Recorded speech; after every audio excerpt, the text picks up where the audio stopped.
Types of chemical reactions. तो ये mostly 5 types के होते हैं। Combination reactions, decomposition reactions, displacement reaction, double displacement reaction, oxidation और रिडक्शन रिएक्शन। तो स्टूडेंट हम वन बाय वन सारे रिएक्शन करेंगे। तो let's start with combination reaction. तो इसके नाम से आपको पता चल रहा है कि the reaction in which 2 or more substances combine to form a single substance are called combination reaction। तो 2 या मोर देन 2 कंबाइन करेंगे सब्सटेंसेस और एक बड़ा सिंगल सब्सटेंस फॉर्म करेंगे, तो this is called combination reaction. या 2 और मोर देन 2 एलिमेंट्स कंबाइन करेंगे, कंपाउंड बनाएंगे, या 2 और मोर कंपाउंड कंबाइन करेंगे, एक नया कंपाउंड बना देंगे, या एक एलिमेंट एक कंपाउंड कंबाइन करेगा और न्यू कंपाउंड बना देंगे। तो इसमें से क्वेश्चन टाइप्स ऑफ रिएक्शंस में से भी बहुत सारे क्वेश्चन पूछे जाते हैं एग्जाम्स में। आपको रिएक्शन दिए जाते हैं, उससे पूछे pick out which type of reaction is the given reaction is. तो let's do couple of examples under this reaction। First is magnesium. जब मैग्नीशियम को बर्न किया जाता है ऑक्सीजन की प्रेजेंस में, तो एक सिंगल कंपाउंड बन जाता है मैग्नीशियम ऑक्साइड। हमने पहले भी किया, जो कि जिसको हम वाइट पाउडर बोलते हैं, और वाइट डेजलिंग फ्लेम के साथ ये जलता है, क्योंकि ये 2 एलिमेंट्स कंबाइन करके एक सिंगल एलिमेंट या कंपाउंड बना रहे हैं, तो this is a combination reaction. Second, hydrogen gas oxygen gas combine करके वाटर बनाती है, लिक्विड, तो this is again a combination reaction. There are plenty of examples under each type of reaction. Third is this is burning of carbon. Carbon means coal. Coal complete pure coal जो होता है वो pure carbon होता है। तो burning जो होती है इसकी, इसमें कार्बन डाइऑक्साइड फॉर्म होगी। बर्निंग में हमेशा कार्बन डाइऑक्साइड वाटर फॉर्म होता है, तो वाटर इसमें फॉर्म इसलिए नहीं हो रहा कि हाइड्रोजन नहीं है रिएक्टेंट में, तो this is again a combination reaction. Next, hydrogen gas chlorine gas combine to form hydrogen chloride gas. Hydrogen chloride एक एसिड भी होता है, लेकिन जब 2 हाइड्रोजन गैस और क्लोरीन गैस दोनों कंबाइन करती है तो हाइड्रोजन क्लोराइड गैस ही बनती है। Next is sodium combine with chlorine to form sodium chloride. आपने जितने भी टाइप के रिएक्शन है आपने एनसीईआरटी से लर्न करने हैं। एनसीईआरटी के जितने से रिएक्शन है वो सभी पहले लर्न करिए, फिर और एक्स्ट्रा आप बाद में करिए, लेकिन मेक श्योर आप एनसीईआरटी प्रॉपरली करिए। Next is iron react with sulphur to form iron sulphide. Iron sulphide बना रहा है, आयरन सल्फेट नहीं बना रहा है। Then again this is I think very important question, बहुत बहुत बहुत बार पूछा जाता है, एक्सट्रीमली इंपॉर्टेंट। इसके ऊपर 2-3 क्वेश्चंस बनते हैं, तो आपको प्रिपेयर करना ही है, ये वेरी इंपॉर्टेंट। कैल्शियम ऑक्साइड के नाम होते हैं क्विक लाइम और सिंपल लाइम बोलते हैं। कैल्शियम ऑक्साइड फॉर्मूला याद कर लिए, CaO, कैल्शियम ऑक्साइड, लाइम और क्विक लाइम। जब भी ये पाउडरी फॉर्म में आता है, इसमें वाटर डालते हैं तो दोनों वाइग्रेसली रिएक्ट करते हैं। वाइग्रेसली का मतलब बहुत रैपिडली एक्सप्लोजन हो जाता है, और क्या बनता है, कैल्शियम हाइड्रोक्साइड, CaOH, जिसको हम स्लेक्ड लाइम भी बोलते हैं और लाइम वाटर भी बोलते हैं। तो स्टूडेंट प्लीज इस रिएक्शन को, पूरे रिएक्शन को प्रॉपरली याद करिए। एक क्वेश्चन एक्सपेक्ट कर सकते हो आप इस एग्जाम्पल से फॉर 2 और 3 मार्क्स, इवन 4 मार्क्स के लिए भी कई बार क्वेश्चन पूछा जाता है। तो हमेशा जो क्विक लाइम होता है that is CaO, calcium oxide, जब इसमें वाटर डाला जाता है तो ये वाइग्रेसली रिएक्ट करके स्लेक्ड लाइम बनाता है, जिसको कैल्शियम हाइड्रोक्साइड बोलते हैं, लेकिन अभी ये सॉलिड फॉर्म में है। तो हम इसमें और वाटर डालेंगे और कैल्शियम हाइड्रोक्साइड का सॉल्यूशन बनाएंगे। इसमें बहुत सारा वाटर डालने के बाद कैल्शियम हाइड्रोक्साइड का सॉल्यूशन बनाया जाता है। एंड इसमें ये रिएक्शन हाईली एक्सोथर्मिक रिएक्शन है। आप इसमें प्लस करके हीट भी लिख सकते हो। तो अगर एक्सोथर्मिक रिएक्शन का एग्जाम्पल आया तो आपने इसका क्विक लाइम से जब सिलेक्ट लाइम की फॉर्मेशन एक्सोथर्मिक रिएक्शन का एग्जाम्पल है। नेक्स्ट इज हमने कैल्शियम हाइड्रोक्साइड बना लिया। अब नेक्स्ट क्या होता है कि कैल्शियम हाइड्रोक्साइड को स्लेक्ट लाइम बोलते हैं। ये वाइट पाउडर होता है। Slaked lime is a white powder, solid form में होता है। तो हम क्या करते हैं, इसमें और पानी डालते हैं और उसका सोल्यूशन बना देते हैं। अब क्वेश्चन इससे ऊपर बहुत बार पूछा जाता है, आपको रिएक्शन भी याद करना है, उसके ऊपर क्वेश्चन भी आ सकता है 3 मार्क्स का, कि the substance which we use for whitewashing are home is lime. Lime के लिए जो वाइट वॉशिंग के लिए सब्सटेंस यूज करते हैं दैट इज क्विक लाइम, मतलब CaO यूज करते हैं। We put calcium hydroxide in a drum, बड़ा सा ड्रम लेते हैं और इसको कैल्शियम हाइड्रोक्साइड को बीच में डाल देते हैं और उसके अंदर ड्रॉप बाय ड्रॉप, ये ड्रॉप नहीं पानी डाल देते हैं लेकिन स्लोली डालते हैं, वाटर डाल दिया तो कैल्शियम हाइड्रोक्साइड रिएक्ट करेगा वाटर के साथ वाइग्रेसली और हमें क्या मिल जाएगा, कैल्शियम हाइड्रोक्साइड। कैल्शियम हाइड्रोक्साइड और slaked lime with the evolution of heat, एक एक्सोथर्मिक रिएक्शन है, ऊपर मैंने आपको कराया। More water is then added to get calcium hydroxide solution. हमें पीछे रिएक्शन में क्या मिला था, ये सॉलिड। अब इसमें हमने और पानी डाला, then it changes into calcium hydroxide solution, AQ की फॉर्म में आ जाता है ये।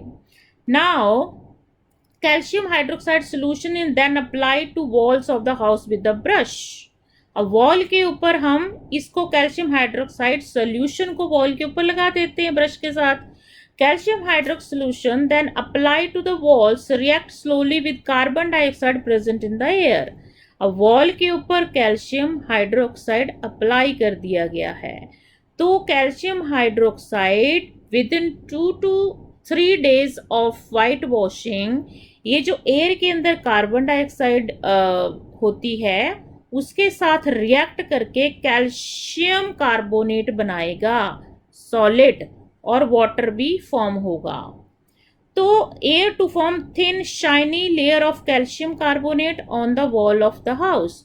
तो आपने नोटिस किया होगा कि वाइट वॉशिंग के बाद 3-4 डेज के बाद जब हम वाइट वॉश करते हैं, वॉल्स पे पेंट करते हैं तो वो डल लगता है, लेकिन 3-4 डेज के बाद वॉल के अंदर शाइनिंग आ जाती है, चमक आती है कैल्शियम कार्बोनेट की वजह से। कैल्शियम कार्बोनेट कैसे बना, जब कैल्शियम हाइड्रोक्साइड ने कार्बन डाइऑक्साइड ऑफ एयर के साथ रिएक्ट किया तो कैल्शियम कार्बोनेट बन गया। नेक्स्ट क्या आता है, since this process gives a white shiny appearance to the wall of a house it is called white washing. तो calcium carbonate is actually formed after 2 to 3 days of white washing and gives a shiny finish to the wall. तो ये question बहुत frequent है, board exam में पूछा जाता है, तो स्टूडेंट प्लीज इसको बाय हार्ट लर्न कर लेना। Next example is ammonia NH3 gas की फॉर्म में होता है, रिएक्ट विद हाइड्रोजन क्लोराइड जो कि गैस है और अमोनियम क्लोराइड बनाता है। अमोनिया को ऐसे लिखा जाता अमोनियम NH4, इसकी वैलेंसी 1 होती है, क्लोरीन की भी 1 होती है। तो अमोनिया कंबाइन करके HCl के साथ कंबाइन करके अमोनियम क्लोराइड बनाता है, वो कॉम्बिनेशन रिएक्शन है। Next is carbon monoxide, carbon mono means 1, oxide means oxygen, react with oxygen to form carbon dioxide. तो कार्बन मोनोऑक्साइड में एक ऑक्सीजन एटम की कमी है तो उसको बर्न किया जाता है ऑक्सीजन में, तो कार्बन डाइऑक्साइड बनाते हैं। सिंस यहाँ पे 2 सब्सटेंसेस कंबाइन करके एक सिंगल सब्सटेंस बना रहा है तो वो कॉम्बिनेशन रिएक्शन है। Next is sulphur dioxide react with oxygen to form sulphur trioxide, SO2 से SO3 बनाना, ट्राईऑक्साइड, डाइऑक्साइड से ट्राईऑक्साइड, तो उसमें ऑक्सीजन की प्रेजेंस में इसको बर्न करा जाता है to form trioxide, sulphur trioxide. तो स्टूडेंट्स ये कुछ कॉम्बिनेशन रिएक्शन के कुछ एग्जाम्पल थे। और आपको ये सभी लर्न करने हैं। जब भी आपको 2 सब्सटेंसेस दिखें या 3 दिखें और उस पे एक बड़ा सिंगल सब्सटेंस बनेगा तो it means a combination reaction है। Second type of chemical reaction is decomposition reaction. Decompose का मीनिंग होता है टू ब्रेकअप, तोड़ना। तो let's do the definition of this one first. Those reaction in which a compound split up into 2 or more simpler substances are known as decomposition reaction। तो इसमें एक बहुत बड़ा सा कंपाउंड लिया जाता है, उसको सोर्स ऑफ एनर्जी प्रोवाइड करी जाती है। सोर्स ऑफ एनर्जी चाहे हीट हो, चाहे लाइट हो, चाहे इलेक्ट्रिसिटी हो। उसके बाद ये बड़ा कंपाउंड ब्रेकअप होके टू और 3 सिंपलर सब्सटेंसेस फॉर्म करता है। तो decomposition reaction exactly opposite of a combination reaction. उसमें छोटे छोटे 2 या 2 से ज़्यादा सब्सटेंसेस कंबाइन होके एक बड़ा कंपाउंड बना रहे थे, whereas in decomposition reaction एक बड़ा कंपाउंड ब्रेकअप होके, स्प्लिट अप होके 2 और more than 2 simpler substances form करते हैं। तो देखो डीकम्पोजिशन रिएक्शन में क्योंकि हमें एक बड़ा कंपाउंड को तोड़ना होता है, तो तोड़ने के लिए जब तक हम उसको कोई एनर्जी नहीं प्रोवाइड करेंगे, चाहे वो एनर्जी हीट की फॉर्म में हो, लाइट की फॉर्म में हो या इलेक्ट्रिसिटी की फॉर्म में हो, तब तक ये बिग कंपाउंड ब्रेकअप नहीं होगा। So heat, light and electricity provide energy which break a compound into 2 और more simpler compounds. Let's do the first example. This is calcium carbonate. हमने कैल्शियम कार्बोनेट की फॉर्मेशन कॉम्बिनेशन में की थी। Calcium carbonate को हम लाइमस्टोन भी बोलते हैं। इसको एनर्जी प्रोवाइड की गई in the form of heat. Then ये ब्रेकअप हो गया 2 सिंपल सब्सटेंसेस है। दिस इज कैल्शियम ऑक्साइड जिसको हम लाइम बोलते हैं, क्विक लाइम बोलते हैं, क्विक लाइम भी बोलते हैं, एंड कार्बन डाइऑक्साइड। और स्टूडेंट एक चीज मैं यहाँ पे बताना चाहती हैं, अगर आपको रिएक्टेंट में कोई ऐसा कंपाउंड मिलता है जो कि कार्बोनेट से बना हुआ है, CO3 होती है जिसमें, तो प्रोडक्ट में कार्बन डाइऑक्साइड जरूर रिलीज होती है। तो एक पॉइंट है जो याद करने वाला है। सिंस कैल्शियम कार्बोनेट में कार्बोनेट है तो कार्बन डाइऑक्साइड इवॉल्व जरूर होगी। एंड सेकेंड कैल्शियम ऑक्साइड, तो दिस रिएक्शन इज इंपॉर्टेंट। अब इसमें जो कैल्शियम ऑक्साइड है उसकी बहुत इंडस्ट्रियल यूसेज होती है, इंडस्ट्रीज में बहुत ज़्यादा यूज किया जाता है, जिससे सीमेंट और जो ग्लास बनता है वो कैल्शियम ऑक्साइड से ही बनता है। आई होप ये समझ आ गया हो आपको। नेक्स्ट क्वेश्चन आता है कि what is thermal decomposition. Thermal means heat. When decomposition reaction is carried out by heating, तो यहाँ पे एनर्जी हम प्रोवाइड करते हैं हीट की फॉर्म में, तो उस डीकम्पोजिशन रिएक्शन को हम थर्मल डीकम्पोजिशन रिएक्शन बोलते हैं। तो जो हमने पहले वाला रिएक्शन किया है ये भी थर्मल डीकम्पोजिशन का ही एक एग्जाम्पल है। अब हम कपल ऑफ रिएक्शंस कर लेते हैं जो कि थर्मल डीकम्पोजिशन रिएक्शंस होते हैं। First is the breaking of calcium carbonate into calcium oxide and CO2, and second is your potassium chlorate. ClO3 को क्लोरेट बोला जाता है। तो पोटाशियम क्लोराइड, इसमें हीट हमने प्रोवाइड की है तो थर्मल डीकम्पोजिशन होगी, और इसने क्या बनाया, potassium chloride and oxygen gas. तो यहाँ पे बिग कंपाउंड हीट की प्रेजेंस में 2 सिंपलर कंपाउंड फॉर्म करता है। Next, this is again I think इसमें इनमें से बहुत क्वेश्चन पूछे जाते हैं तो आपको ये लर्न करना है by heart. Next is iron sulphate. अब आयरन सल्फेट होता है, it is green in colour, light green in colour, और ये क्रिस्टल फॉर्म में आता है। क्रिस्टल मतलब जैसे चीनी के दाने होते हैं या नमक के दाने होते हैं, उनको क्रिस्टल बोलते हैं। अब क्रिस्टल होता है, अगर हम फॉर्मूले में तो उसको ऐसे लिखते हैं FeSO4, लेकिन एक्चुअली इसके साथ 7 molecule of water of crystallization भी अटैच्ड होते हैं। तो एक्चुअल फॉर्मूला FeSO4 का FeSO4 plus 7 molecule of water of crystallization. Molecule of water crystallization हम नेक्स्ट चैप्टर में करेंगे। इस चैप्टर का पार्ट नहीं है वाटर क्रिस्टलाइजेशन के बारे में। तो दिस इज आयरन सल्फेट, जो कि ग्रीन कलर का होता है। बच्चे सॉल्ट का नाम याद रखना है आपको।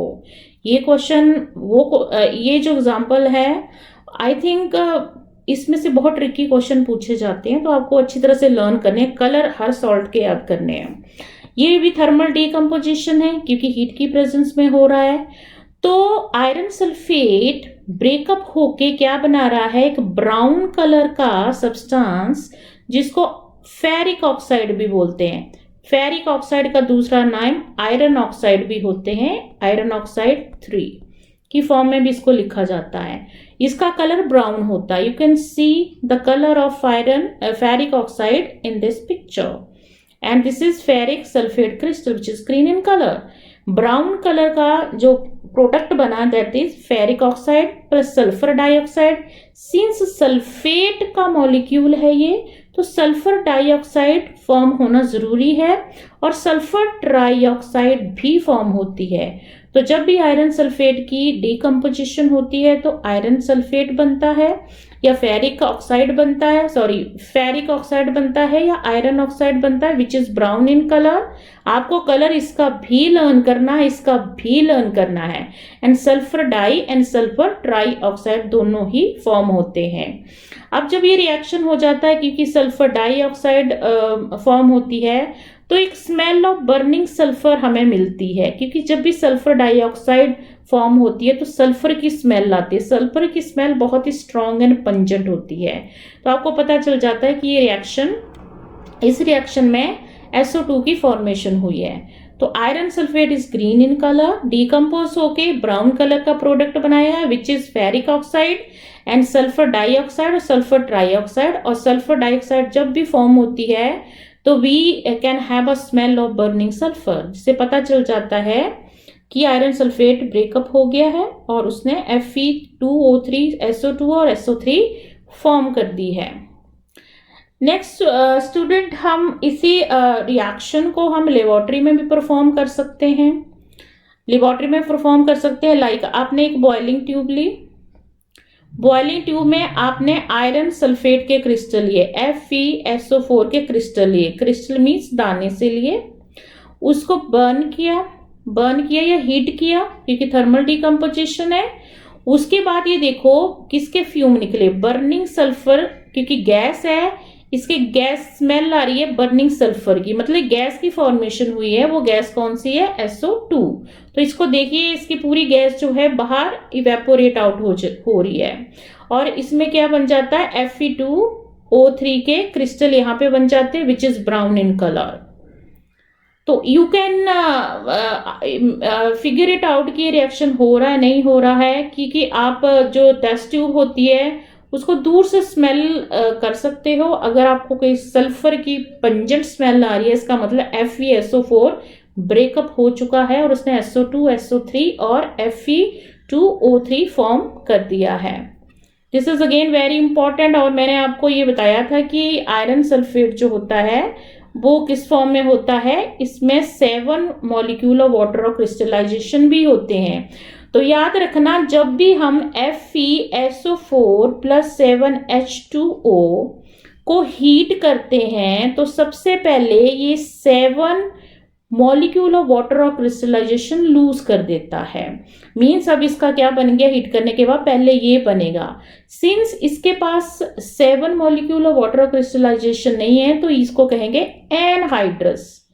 एनहाइड्रस का मतलब जब भी किसी हाइड्रेटेड सॉल्ट से उसके वाटर और मॉलिक्यूल्स को हम रिमूव कर देते हैं, वो एनहाइड्रस आयरन सल्फेट बन जाता है। अब इसका कलर देखें, ये कलर था ग्रीन।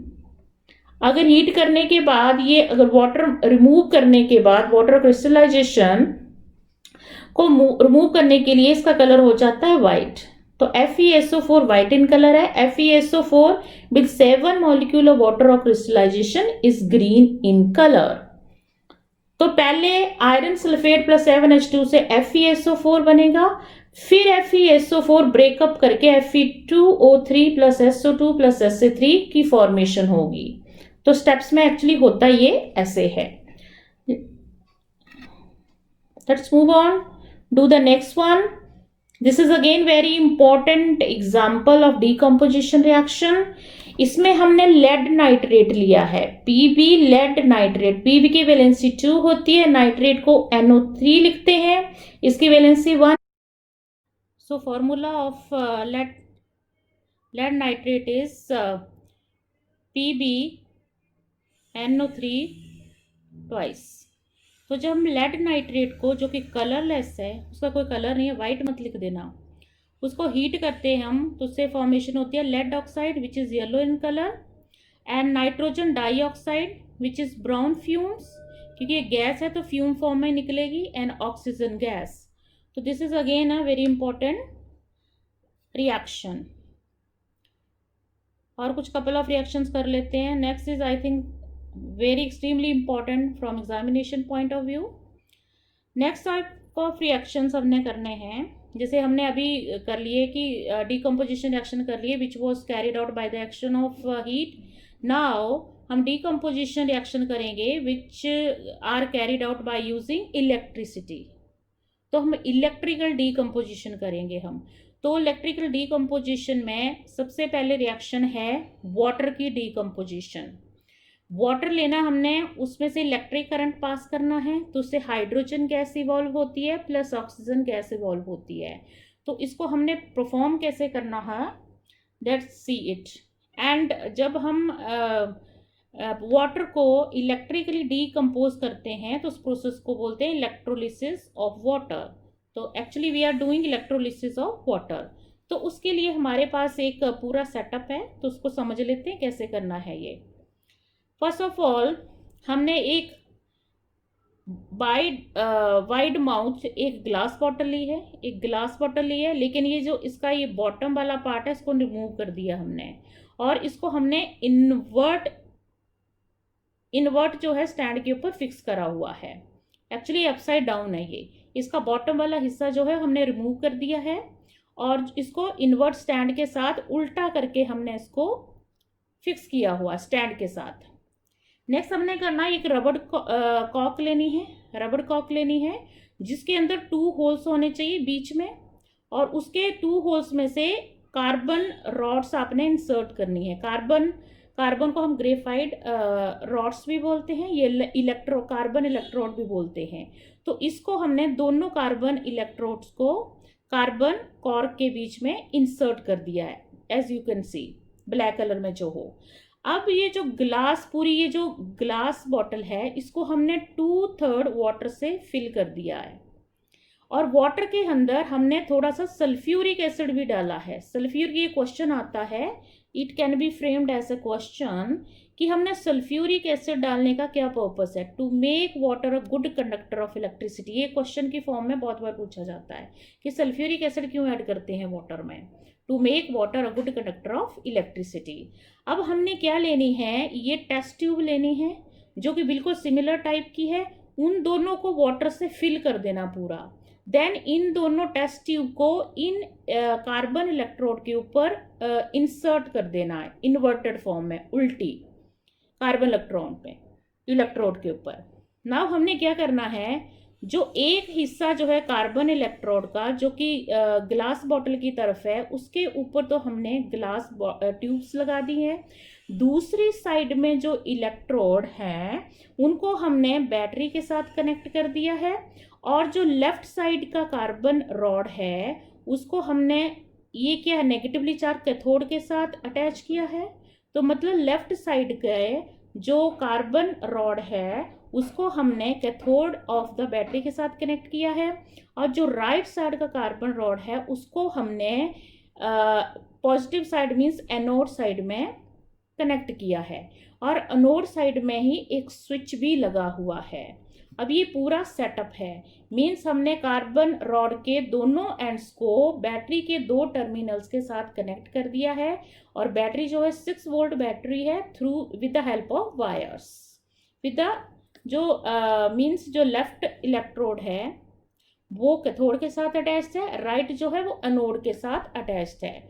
उसके बाद हमने क्या करना है कि ये सारा सेटअप तैयार हो गया, सर्किट हो गया, हमने स्विच को ऑन किया, करंट फ्लो करना स्टार्ट कर दिया, इलेक्ट्रोड के थ्रू करंट कहाँ चला गया, इस ग्लास बॉटल के अंदर। टेस्ट ट्यूब में भी सारा करंट पास हो गया। पास होने के बाद क्या होता है कि कुछ टाइम के बाद इसको अनडिस्टर्ब छोड़ना है, रेस्ट करने के लिए छोड़ देना है। थोड़े टाइम के बाद आप देखोगे कि ये जो टेस्ट ट्यूब है इनके अंदर बबल्स बन रही है। ये जो टेस्ट ट्यूब है इनके अंदर बबल्स बन रही है, बबल्स बन रही हैं। ये देखो, यू कैन सी ये बबल्स बन रही हैं। ये बबल्स क्यों बनती हैं? क्योंकि यहाँ पे मीन्स बबल की फॉर्मेशन से पता लगता है कोई गैसेस बन रही हैं। तो वाटर की ब्रेकिंग पे हमारे पास हाइड्रोजन गैस बनती है और ऑक्सीजन गैस बनती है। तो जैसे ही जितनी ज़्यादा ऑक्सीजन गैस बनेगी या हाइड्रोजन गैस बनेगी, उतना ही वाटर का लेवल टेस्ट ट्यूब में कम होता जाएगा। इट मीन्स जो लेफ्ट साइड की टेस्ट ट्यूब में, उसमें देखोगे ये ऊपर जो वाइट पोर्शन है, इसका मतलब यहाँ पे गैस है और नीचे इसका पानी है। पानी का लेवल नीचे हो गया, गैस जो है, क्योंकि गैस की क्वांटिटी अमाउंट बढ़ चुका है। तो लेफ्ट साइड में जो कैथोड है उसके ऊपर हाइड्रोजन गैस की फॉर्मेशन हो रही है, क्योंकि आपको पता वाटर में हाइड्रोजन के 2 मॉलिक्यूल होते हैं, 2 एटम होते हैं, 2 वॉल्यूम होते हैं। और राइट साइड में आप देखो कैथोड जो एनोड है, सॉरी, उसके साथ जो इलेक्ट्रोड कनेक्ट है और उसके साथ फर्दर जो टेस्ट ट्यूब है उसमें ये गैस का जो अमाउंट है वो कम है as comparative to the gas जो कैथोड की वाली टेस्ट ट्यूब के ऊपर है। तो इसका मतलब क्या है, यहाँ पे वाटर का लेवल इतना डाउन नहीं किया है, यहाँ पे ऑक्सीजन गैस फॉर्म हुई है।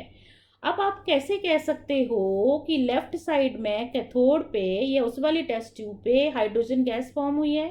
तो हाइड्रोजन गैस, क्योंकि हमें पता लग रहा है कि हाइड्रोजन गैस है उसका लेवल बहुत ज़्यादा है as compare to oxygen gas का। तो हम इससे क्या प्रेडिक्ट करते हैं, क्या हम कंक्लूजन निकालते हैं कि सिंस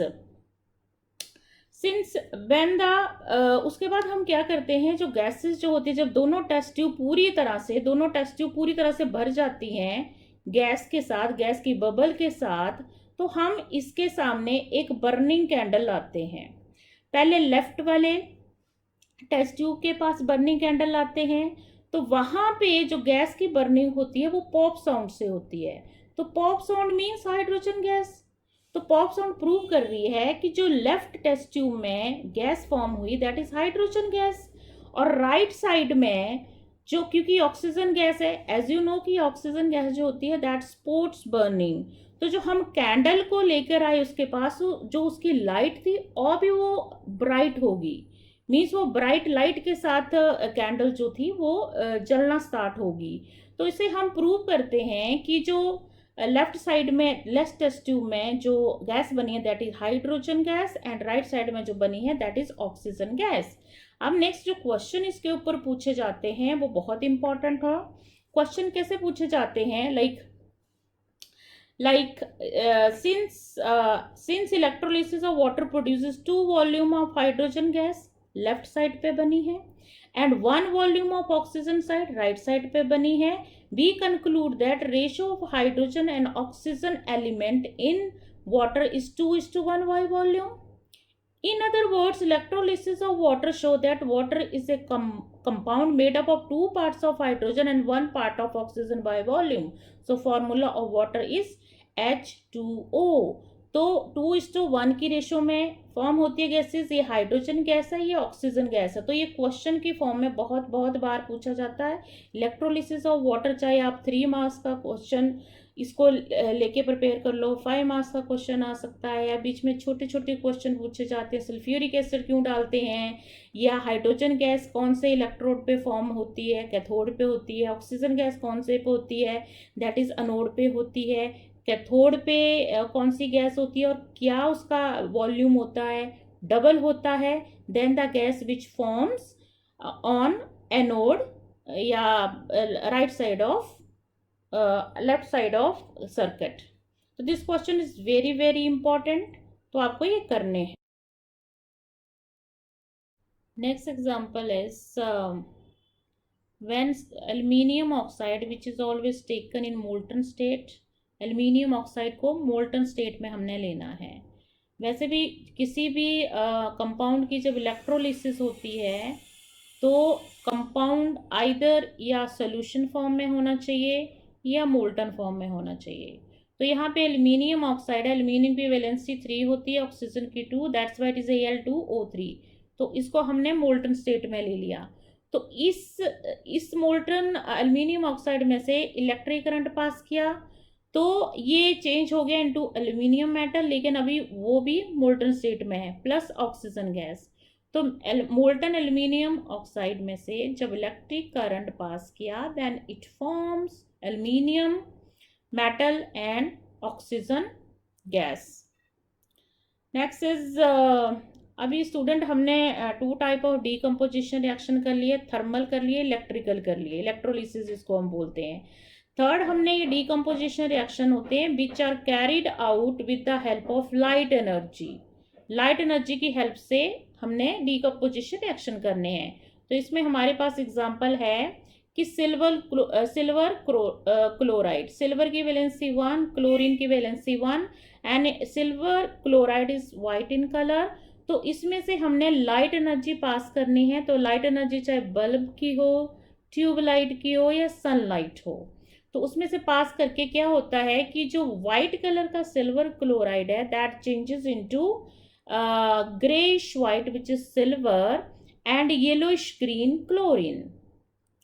तो ये जो रिएक्शन है कि जहाँ पे सिल्वर क्लोराइड को ब्रेकअप करा जाता है सिल्वर एंड क्लोरीन गैस में, ये रिएक्शन बहुत यूज होता है ब्लैक एंड व्हाइट फोटोग्राफी में।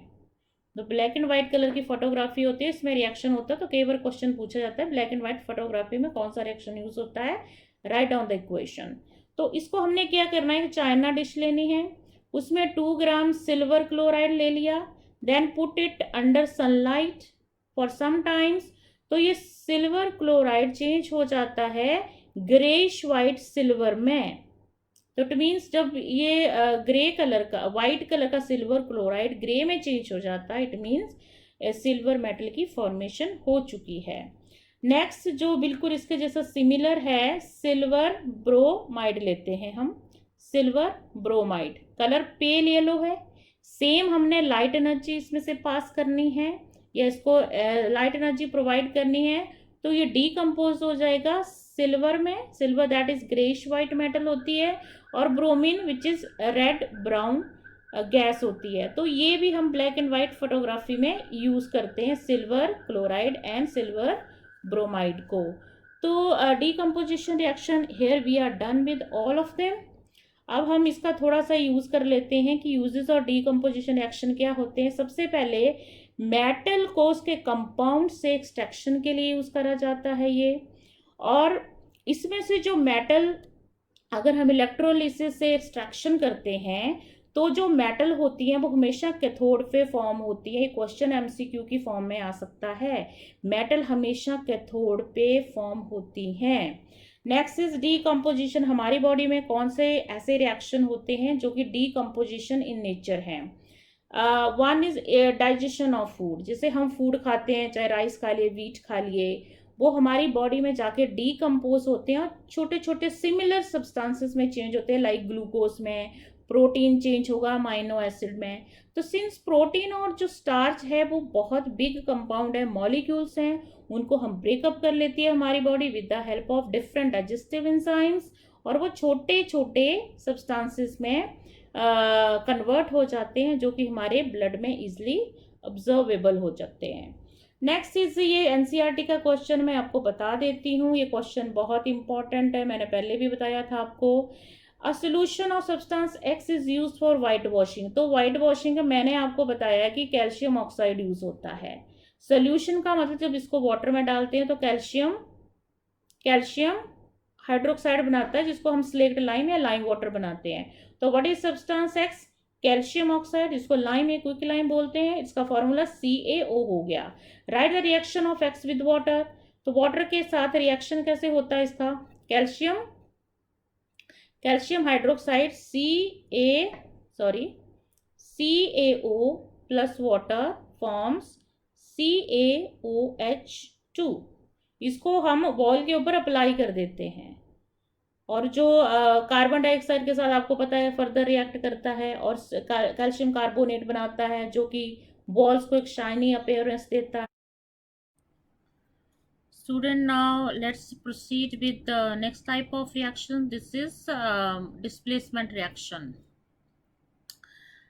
Before let me tell you students कि displacement reaction करने से पहले आपको metals की reactivity series पता होनी चाहिए कि कौन से metal की reactivity series में क्या position है. जितनी पोजीशन टॉप पे होगी उतने है वो रिएक्टिव ज़्यादा होगा. तो मैं आपको एक छोटा सा क्विक रिवीजन दे देती हूँ. रिएक्टिविटी सीरीज का पोटाशियम आता है सबसे पहले, सोडियम आता है, कैल्शियम आता है, magnesium, aluminium, zinc, iron, tin, lead, then hydrogen. Hydrogen के नीचे 4 मेटल्स होती हैं, that is copper, mercury, silver and gold. तो इसमें मोस्टली जो कॉमनली जिस मेटल्स के कंपाउंड यूज करे जाते हैं इसमें वो मैग्नीशियम का होता है, एल्युमिनियम, जिंक, आयरन. तो तीनों मेटल में से मैग्नीशियम सबसे रिएक्टिव है, उसके बाद एल्युमिनियम है, जिंक है और आयरन है. देन हमारा कॉपर के ऊपर बहुत रिएक्शन आते हैं. तो copper, iron, zinc, aluminium, magnesium, इनके ऊपर मोस्टली जो डिस्प्लेसमेंट रिएक्शंस में कुछ कंपाउंड आएंगे. तो आपको ये लर्न करनी है. अगर आपको ये रिएक्टिविटी सीरीज पता होगी only then you will be able to do displacement reactions. So let's do couple of them.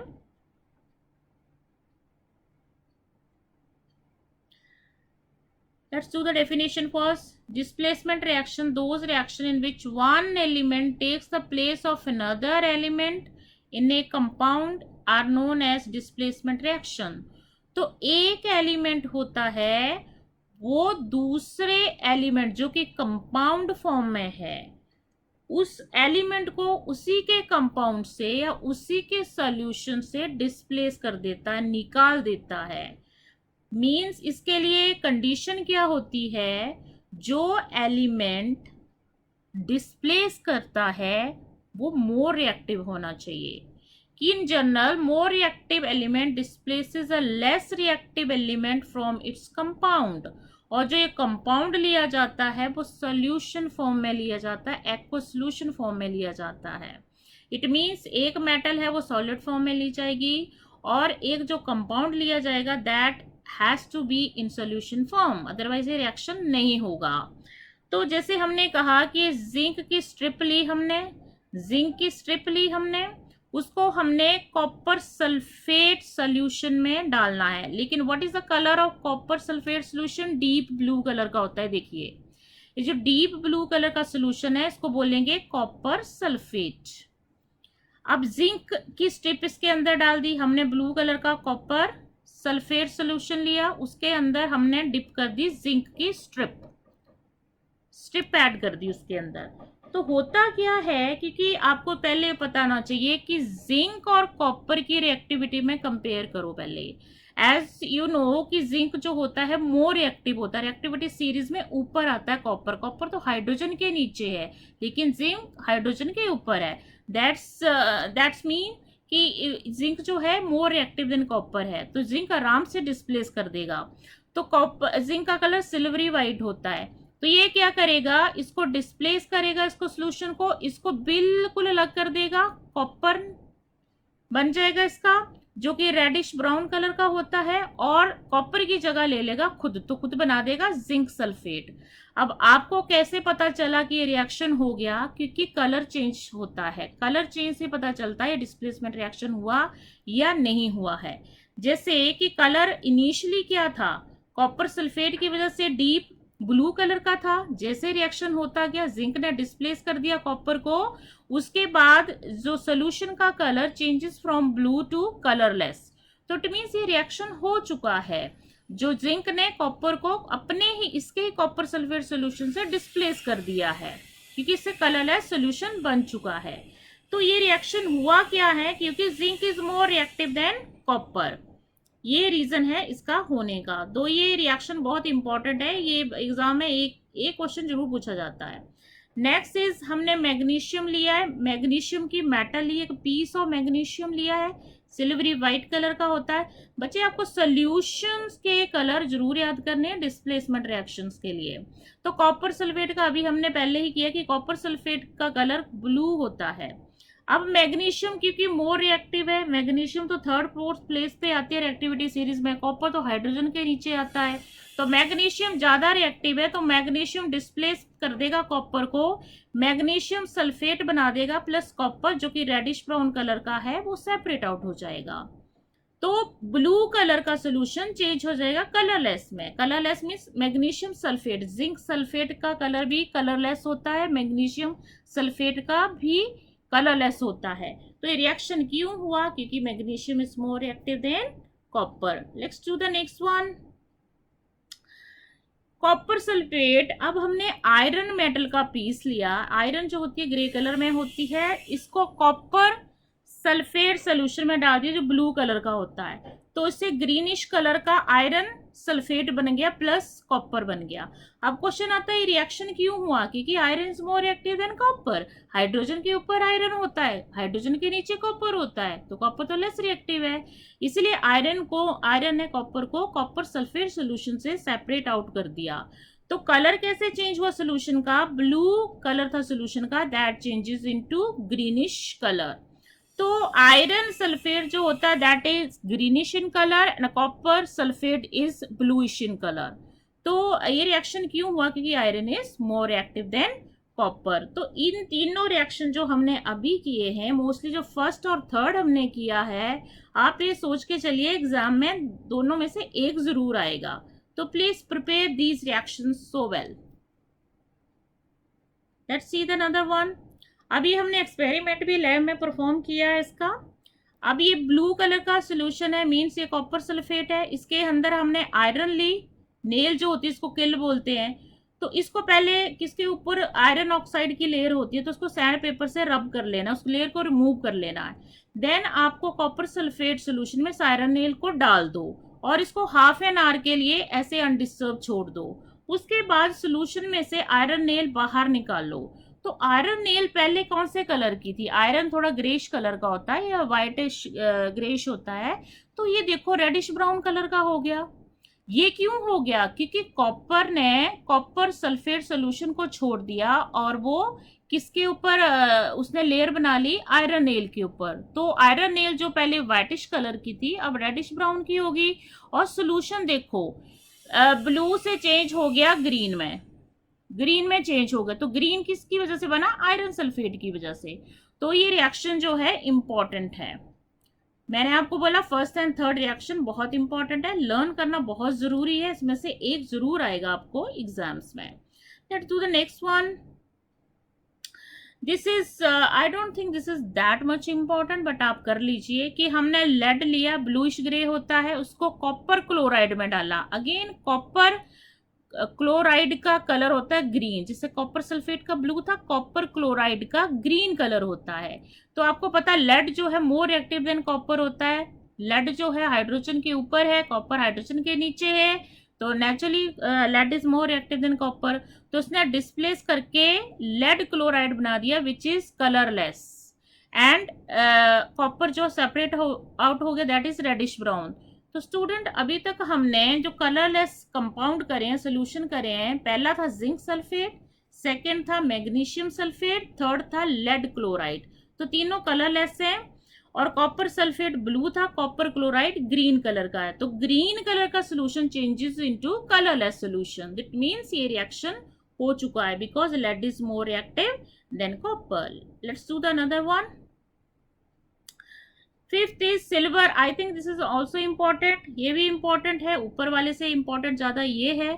तो इसमें हमने कॉपर की स्ट्रिप ली, उसको हमने सिल्वर नाइट्रेट में डाल दिया। सिल्वर नाइट्रेट अगेन कलरलेस, एक और कंपाउंड मिल गया जो कलरलेस है, सिल्वर नाइट्रेट।